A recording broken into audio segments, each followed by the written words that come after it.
নমস্কার, জয়া হোম কিচেনে সকলকে স্বাগত। আজ আপনাদের সাথে শেয়ার করে নেব ভীষণ টেস্টি ও মুখরোচক স্ন্যাক্সের রেসিপি। হয়তো অনেকেই অনেক রকমভাবে বানিয়ে থাকেন, তবে আজকের এই রেসিপিটি সম্পূর্ণই আমার নিজস্ব স্টাইলে বানানো।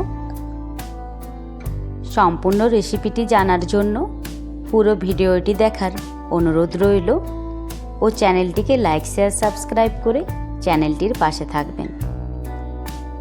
রেসিপিটি বানানোর জন্য আমি রুই মাছের কয়েকটা পেটি নিয়ে নিয়েছি। বেশ ভালোভাবে ধুয়ে পরিষ্কার করে নেওয়ার পর 1 চামচ হলুদ পেটিগুলোর গায়ে মাখিয়ে নেব। কিছুটা জল আমি গরম হওয়ার জন্য আগেই চাপিয়ে দিয়েছিলাম। জলটা গরম হয়ে গেছে। এবার হলুদ মাখানো পেটিগুলোকে জলের মধ্যে দিয়ে বেশ ভালোভাবে সেদ্ধ করে নেব। আপনারা তো বিভিন্ন রকমের টিক্কার রেসিপি খেয়েছেন, তবে মাছ দিয়ে কিভাবে মাছের টিক্কা বানানো যায় আজ সেটাই আপনাদের সাথে শেয়ার করে নেব। তাই রেসিপিটি জানার জন্য পুরো ভিডিওটি অবশ্যই দেখতে হবে। একটা আঙুলের সাহায্যে দেখে নিলাম মাছগুলো সেদ্ধ হয়েছে কিনা। মাছগুলো সুন্দরভাবে সেদ্ধ হয়ে গেছে। গ্যাসের আঁচ বন্ধ করে দিয়ে গরম জলের থেকে মাছের পিসগুলোকে উঠিয়ে নেব। এবার সেদ্ধ করে রাখা মাছগুলোকে কিছুক্ষণ রেখে দেব ঠান্ডা হওয়ার জন্য। ততক্ষণে আমি তৈরি করে নেব একটা মশলা।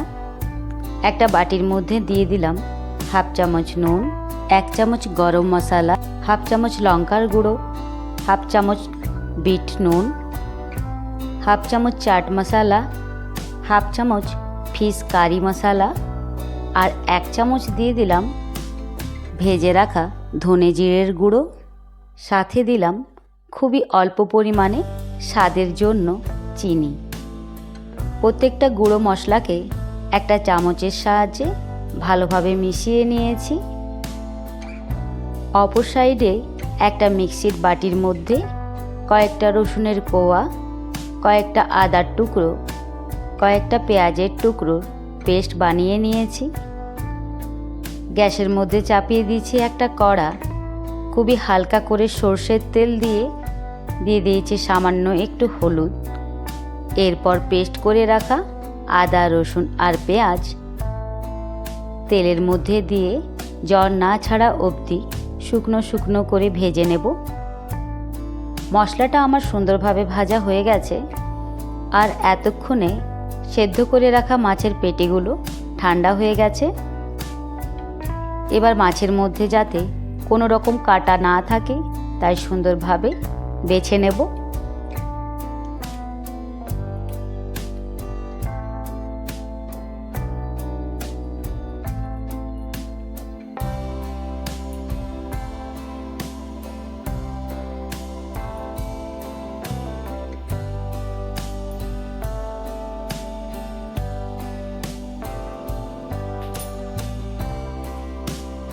প্রত্যেকটা মাছের পেটি ভালোভাবে বেছে নিয়েছি।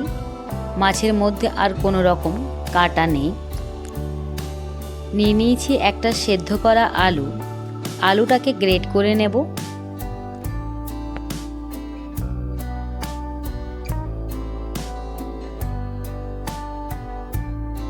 আলুটাকে গ্রেট করে নিয়েছি।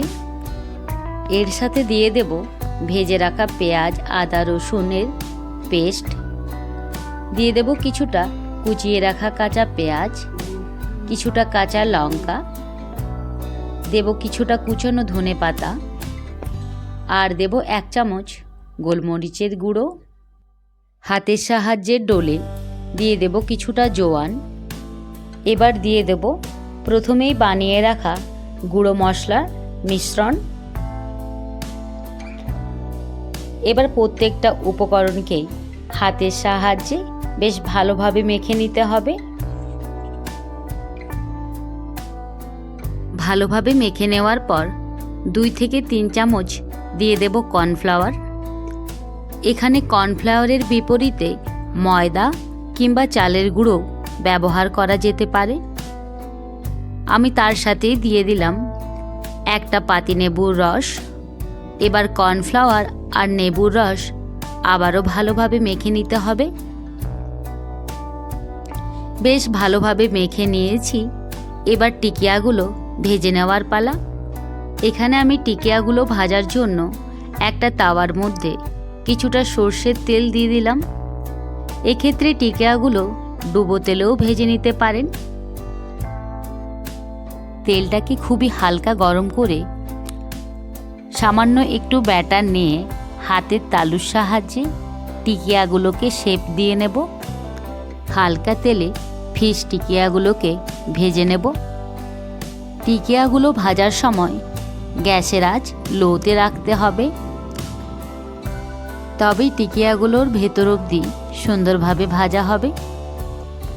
এক সাইড ভেজে নেওয়ার পর অপর সাইডটাও আমি সুন্দরভাবে ভেজে নেব।